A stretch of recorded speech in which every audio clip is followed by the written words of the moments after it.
Hello and welcome to CNN 10.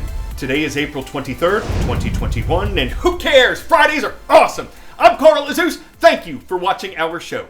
Yesterday, April 22nd, was Earth Day, and that was when the White House kicked off a virtual climate summit, an online meeting of dozens of world leaders. U.S. President Joe Biden promised that America would dramatically reduce its greenhouse gas emissions. These include carbon dioxide, methane, and nitrous oxide. Most climate scientists blame these gases for polluting the atmosphere and negatively impacting the global climate. By the year 2030, President Biden wants to cut America's emissions of greenhouse gases by at least 50% over what they were in 2005. That's one of the most ambitious pledges in the world, but there are no penalties if the U.S. doesn't meet that commitment, and the Biden administration did not give details on how America would meet it. The U.S. hopes that having a high target in reducing greenhouse gas emissions will give it leverage in convincing other countries to do the same thing. The president said that no single nation can confront climate-related issues on its own, and he called on the other leaders in the summit, who included Chinese President Xi Jinping and Russian President Vladimir Putin, to take action in their own countries to reduce greenhouse gas emissions. But while the U.S. leader says doing this offers an extraordinary opportunity to create jobs in the green energy sector, critics say the president's policies have caused thousands of job losses in the oil, gas, and coal industries. Former President Donald Trump rolled back U.S. government regulations concerning greenhouse gas emissions. His predecessor, former President Barack Obama, had instituted new regulations. So American policies on this can change from president to president. The virtual climate summit runs through Friday. 10-second trivia.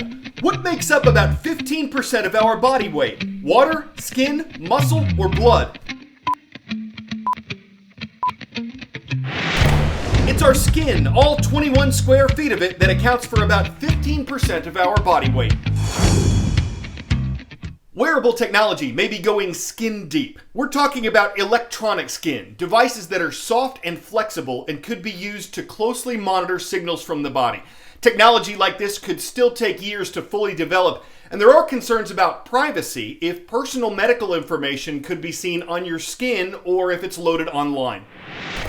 Wearing your heart on your sleeve or hand could be the future of healthcare monitoring, thanks to an electronic skin, or Eskin, with the LED display.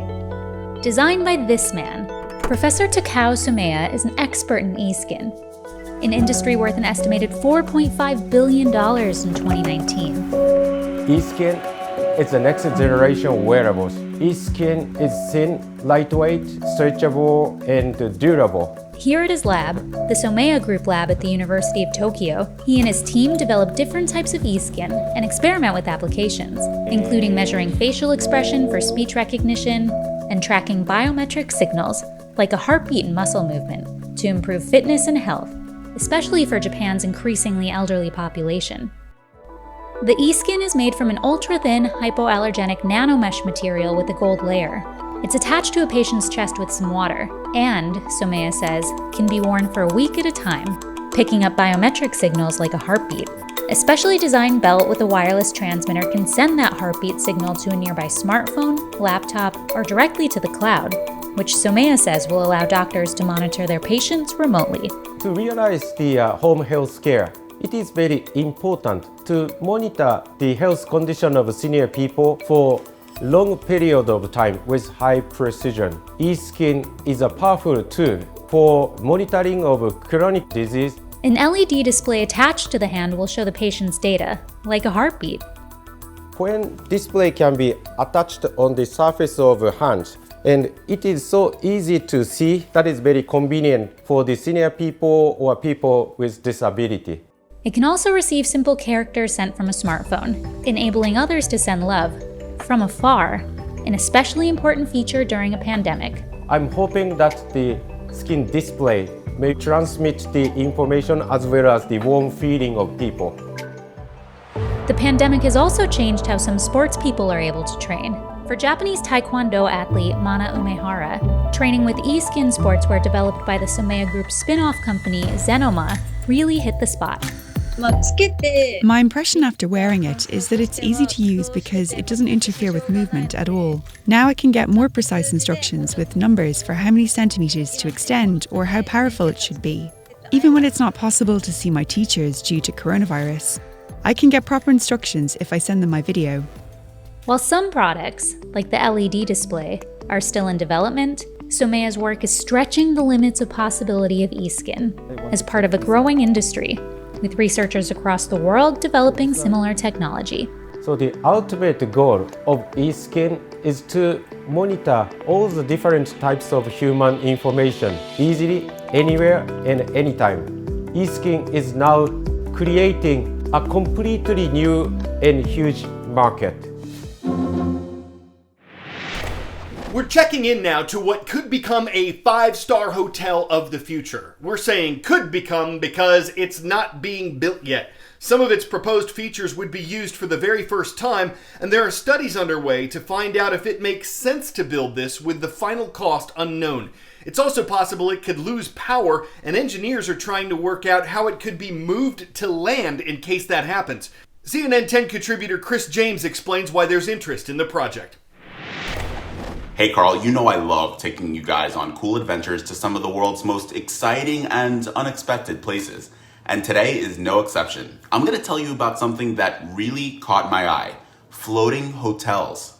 This phenomenon has been popping up all over the world in recent years, with Middle Eastern countries like the United Arab Emirates and Qatar leading the way with their exciting and innovative structures. Check out this new concept from a Turkish design team that leads the way when it comes to eco-consciousness. This hotel features 152 rooms, and get this, it not only generates its own electricity, but it also collects and reuses rainwater and food waste. The designers have worked with numerous experts, including ship construction engineers and architects, to come up with this bold project, which has been in the works since March 2020. This floating structure would work in a similar way to a dynamo, utilizing the water currents with wind turbines and tidal power as it rotates, converting the energy into electricity. Its movement would be controlled by dynamic positioning, a computer program used to maintain the position and direction of ships, as well as propellers and thrusters. Now, I know what you're thinking. Won't you get dizzy with all that spinning? Well, rest assured, the designers say guests are unlikely to experience any dizziness, as it takes 24 hours for the hotel to spin a full 360 degrees. Although the project has no estimated price tag yet, the team has set a 2025 completion date. Back to you, Carl.